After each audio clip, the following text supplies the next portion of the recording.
What's up guys, this is Johnny here and welcome to my channel where I'm going to be talking about a lot of film stuff. I'm going to be showing off some of my projects and I'm going to be also showing off some of the gear that I have that will hopefully help you guys in the near future.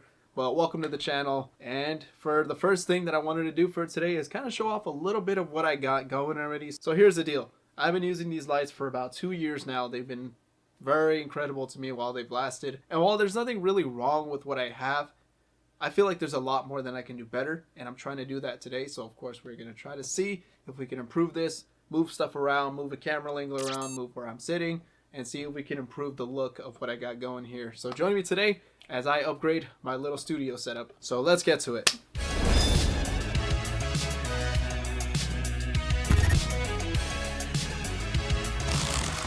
And this is exactly what I'm working with. I have this small little studio space. You guys can't see much of it, but there you go. You got some we got some drawers here, we have a shelf, got another taller shelf up here. Sorry if you guys can't see that. And of course now we have the actual setup itself, so you guys can see that we actually have quite a small space here to work with. So that's what I'm going to be working with, just to show you guys that you can definitely make something special out of just a tiny little spot right here that you can see right here. So this is what I was running on originally. These are Rolino panel lights. They're very small, but they do pack quite a punch. This is about 12% that you're seeing right now. So you can see that's pretty bright. And yeah, it can go up to 100%. Ooh, sorry about that. We have the Mountain Dog. The Mountain Dog softbox, which cost me about 50-60 bucks. You have an Amaran 60D. Look at that. Oh, look at that reflection. Looks nice. And it's going to be running on an Aputure Light Dome Mini 2. So of course we're going to use that to create a nice little softbox effect. We have a Canon T6i, which is already outdated for the time that it's been here. This is what called an Evizi G2 RGB light. So this thing is pretty incredible. Very small and compact. As you can see, it's about the size of my hand. A little bit bigger, definitely fits on there, but it is small, compact, but it packs a punch. To start off this process, what we're going to be doing is we're going to be moving the camera away from where it was. So originally I had it standing right over here, and of course it was pointing directly at what you guys were looking at right now. You guys were seeing me just stand in front of the PC, but we're going to try to move it into a more, possibly, let's say, cinematic direction. Let's see exactly what we can get. Focal length, I think I'm going to keep it at about 35, maybe 24 probably, just so we can get a good amount of that space that we're going to be looking at. Of course we don't want to go too wide, otherwise we're just going to be showing a lot of like unnecessary components. But actually this looks good. I like this. So as you guys can see, we can have a pretty nice little sense of depth. We have a little bit of depth going there. We can take it a little bit further, and we can always have it around there. So what I really like about this angle is that you can see kind of like the little light that I have right there going on in the back. So we're just got to look for the proper angle, and we're going to see what we can find. This one's pretty solid. I like that it shows some of my equipment in the background. I think the only thing I have to do in this section right here that you guys can see is just organize some of that stuff to make it look prettier. Otherwise we're just kind of getting like this little big mess, and I really don't want it to look like that.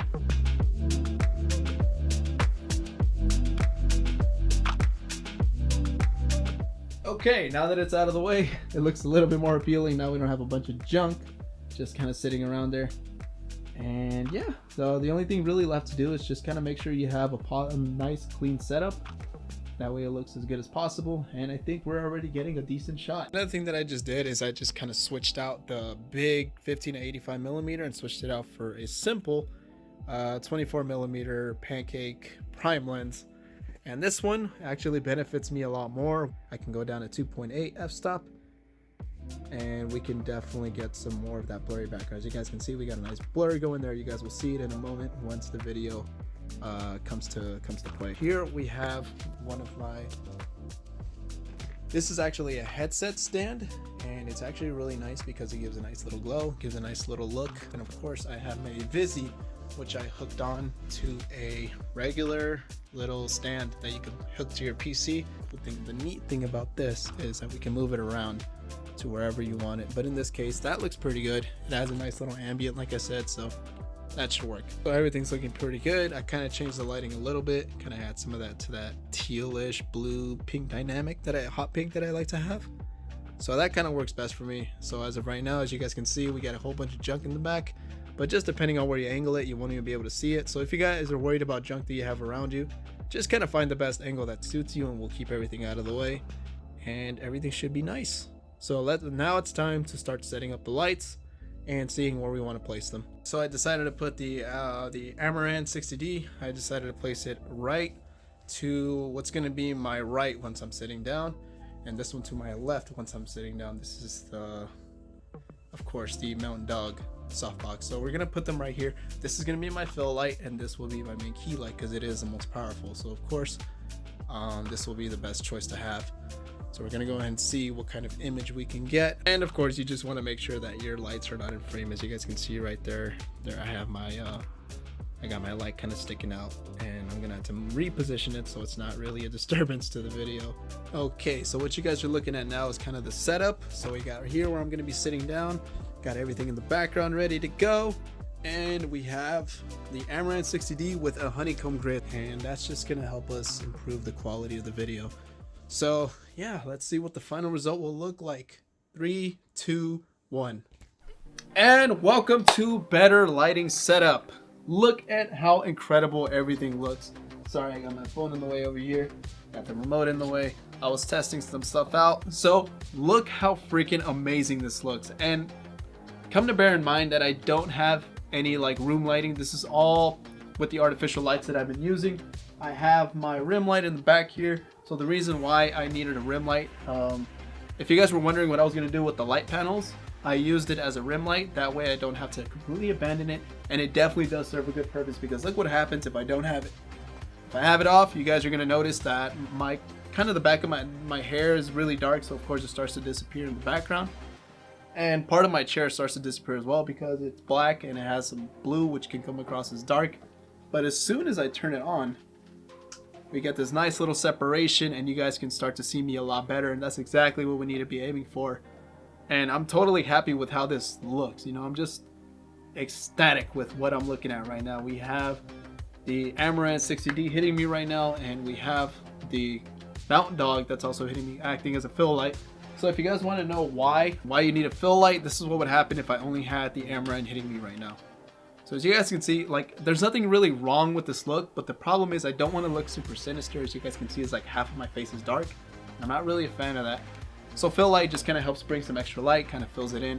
But of course you can tell that the main source is coming from here, and it really helps to make things look a lot more cinematic, and I'm really into the look that I'm having right now. And I'm excited for what's to come in the near future, you know? But that's the final look, guys. That's the final look for now, at least.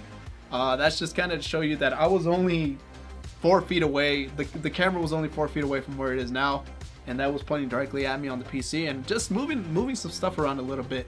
Moving the lights around, moving the camera just a few feet, then changing the angle, and we already have a nice little spot going. Wow. I am at a loss for words. This looks so incredible. I'm excited. Let's do this, guys. We are in business. Yeah, that will be the video. That will be my little lighting upgrade setup, and of course a little bit of movement around, and now hopefully everything looks a lot better than it ever did before. But do let me know what you guys think in the comments below. Let me know if you guys have any recommendations, or if you have any questions as to what gear I might have been using, whether it was the gadgets in the background, or the lighting, or the camera, anything about that, you guys can go ahead and ask me down below, and I'll be happy to answer them for you. But my name is Johnny, and I hope you guys enjoyed the video. Have a great day, and I will see you guys in the very next one. Take care.